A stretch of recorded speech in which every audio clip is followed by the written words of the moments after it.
घरी आला, पत्नीनं बघितलं, कधी दारूला स्पर्श न करणारा माणूस दारू पिऊन आला, बाई काय असेल. पण बाई विचार करते कधीच चूक करत नाही माझा पती आणि पहिल्यांदा पिऊन आलाय, मग कशाला बोलायचं नाही का. समजदार बाई वाद करत नाही, म्हणले जाऊ दे. बाई समजदार होती, तिनं काही वाद केलाच नाही. आता पहिला दिवस झाला, दुसऱ्या दिवशी सकाळी उठला, टिफिन बांधला, पुन्हा ड्युटीला जात होता. पुन्हा मित्रांनी अडवलं, अरे काल 31 होता ना, कालचा 31 डिसेंबर होता आणि रात्री पिल्याच्या नंतर डोकं दुखतं. त्यांच्या भाषेमध्ये त्यांना ते उतार म्हणतात. उतार घ्यावा लागन, त्याला पुन्हा दारू पाहिजे. आणि तुम्हाला सांगू का, माफी मागतो बरं, माझ्यापेक्षा लहान जरी असतील त्यांच्याही पाया पडून माफी मागतो. एखादा मित्र जर का म्हणत असेल दारू पी, त्याने इथला नीच मित्र कोणता नशील समजिलेवा. तुमले रागवून तुम्ही म्हणा काहीच नाही करू शकतस, पण मला सत्यता बोला नावली. दारू पिल्याच्या नंतर कानाखाली वाजवणारा खानदानी मित्र असतो. या मित्रांनी आदरला, बाडू चल रे आज पण पिऊया. महाराज त्याला हळूहळू सुरुवात झाली प्यायची. आता प्यायची सुरुवात झाली, जोपर्यंत मित्र पाजत होते तोपर्यंत बरं होतं, पण पगार तर संसारात खर्च होत होती. मग आता दारू प्यायला पैसे नाही, पण मित्रांच्या सोबत बिअर बारवर जाऊन जाऊन त्या बारवाल्यासोबत मैत्री झाली. बारवाल्याला आता दारू प्यायला गेलं मित्रांच्याकडे. मित्र म्हणतात, ए भैया तुझ्या बापाची काही ठेव आहे का आमच्याकडे. एकदाचं बटन दाबलं चालू केलं की ते मोकळे होतात, नालायक लोक नाही का. आता याला सवय झाली, दारू वाचून राहावलं जात नाही. बिअर बारवाल्याला म्हटलं, दादा मला उधार दे ना. अरे कस तरीच व्हायले रे. बिअर बारवाल्याला असं रोजचं ग्राहक आहे म्हणून उधार दिले. 3-4 हजार रुपये महाराज उधारी झाली. आता ते बिअर बारवाल्यानं सांगितलं, तू जर का उद्याच्या दिवशी माझे पैसे नाही दिले तर तुझ्या घरी येऊन तुझी गच्चंडी धरून खेचून काढेल म्हणले घराच्या बाहेर. घाबरला, घरी आला, बायकोला म्हणतोय एक काम कर ना. काय, तुझ्या बापाकडनं 10,000 रुपये घेऊन ये ना, माझ्यावर कर्ज झाले. बाई म्हणते, धनी मी माझ्या बापाकडनं कधी मागितले नाही हो, आणि अचानक पैसे काय मागायचे, पैसे काही करतो बापाकडनं घेऊन ये म्हणले. बाई नाही म्हणत होती, पण ती 4-5 वर्षाची पोरगी खेळत होती ना, ऐकत होती. बाप माझ्या मायला सांगतोय बाबाकडनं पैसे आणायला, माझी माय ऐकत नाही. पोरगी जवळ आली, मायच्या जवळ आली, मायला सांगते, आई माय पप्पा तुला सांगताय ना पैसे आणायला, आण ना गं बाई, कारण माझा पप्पा कधी मागत नाही. बरं काहीतरी अडचण असेल तर माझा पप्पा तुझ्याकडे मागायला सांगतोय नाही का, जा ना म्हणले, आई घेऊन ये ना.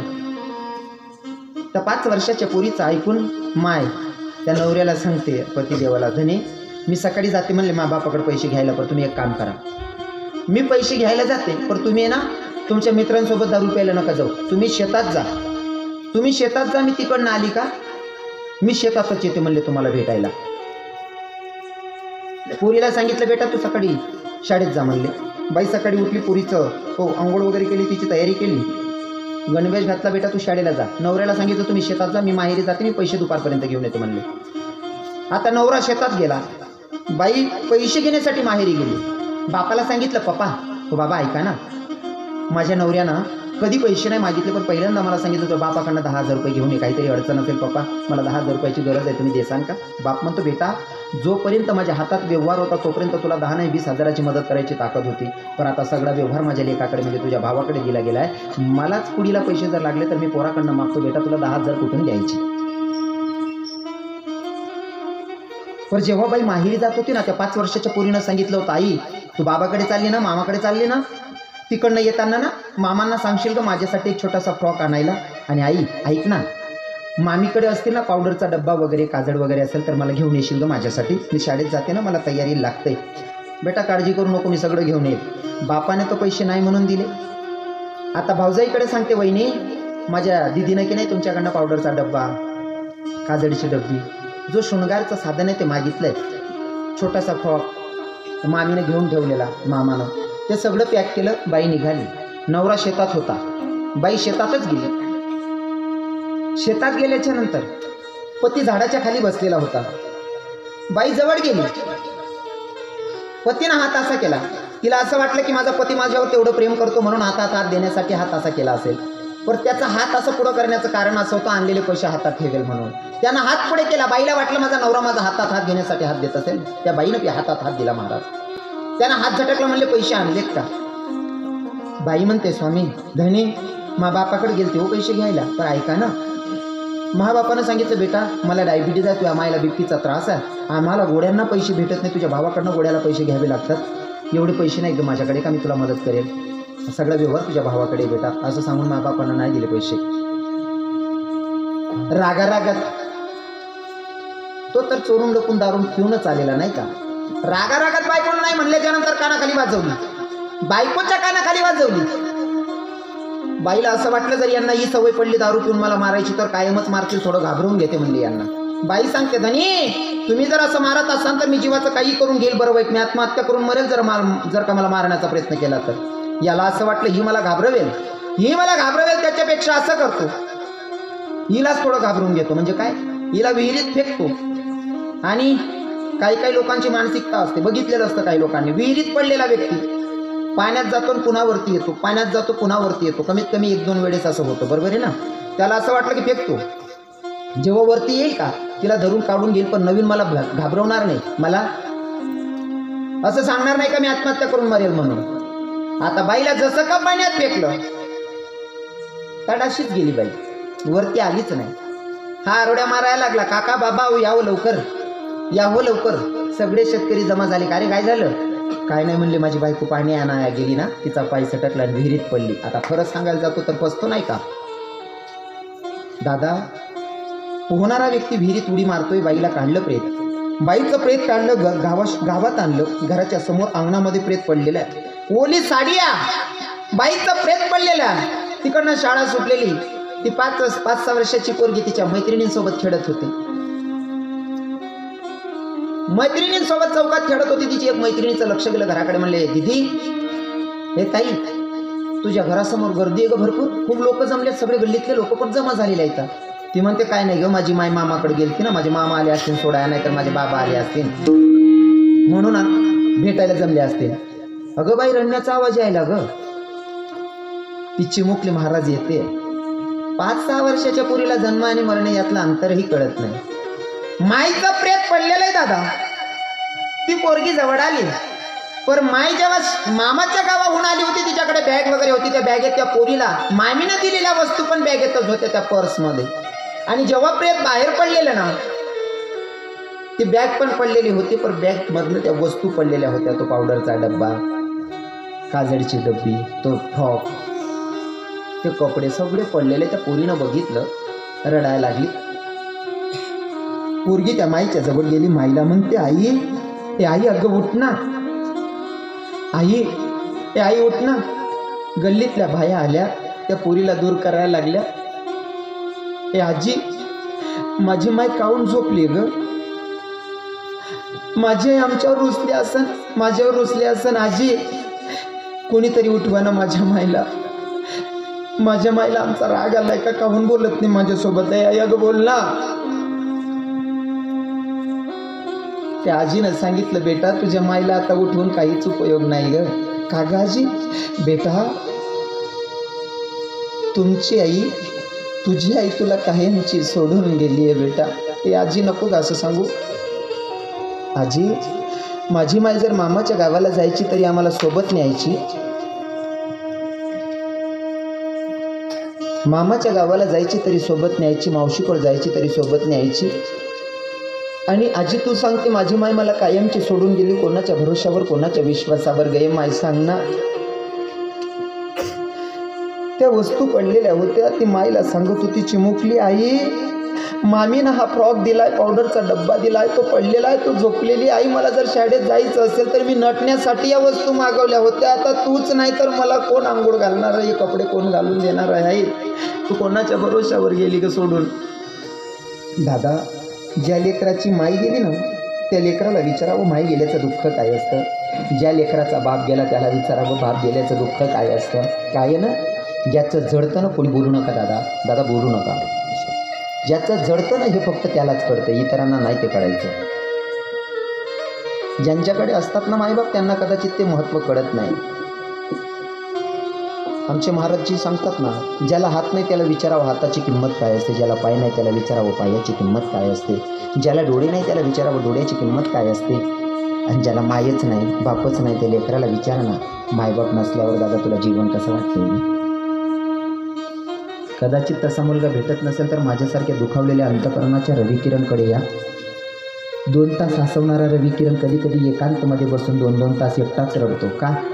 कार्यक्रम करून गेल्याच्या नंतर 2 वाजेला जाऊ की 3 वाजेला जाऊ, दारात बसून राहायची माय आणि पहिलं वाक्य असायचं, रवी आलास का बाळा, जेवून आलायस की जेवण बनवू, किती वाजेला, पहाटे 2 आणि 3 वाजेला जेवण बनवू का पोरासाठी म्हणणारी फक्त माय असते दादा. आणि ती माय गेल्याच्या नंतर असं वाटतं जणू काही आपला सुखाचा समुद्र हातल्यावानीच वाटते. मला हे सांगायला आवडतं, माय गेल्याच्या नंतर तुम्ही कितीही रडलात, मायचं वर्षश्राद्ध कितीही जोरात केलं पण बघायला माय नसते, काही फायदा नाही. हयात आहे तोपर्यंत प्रेम द्या.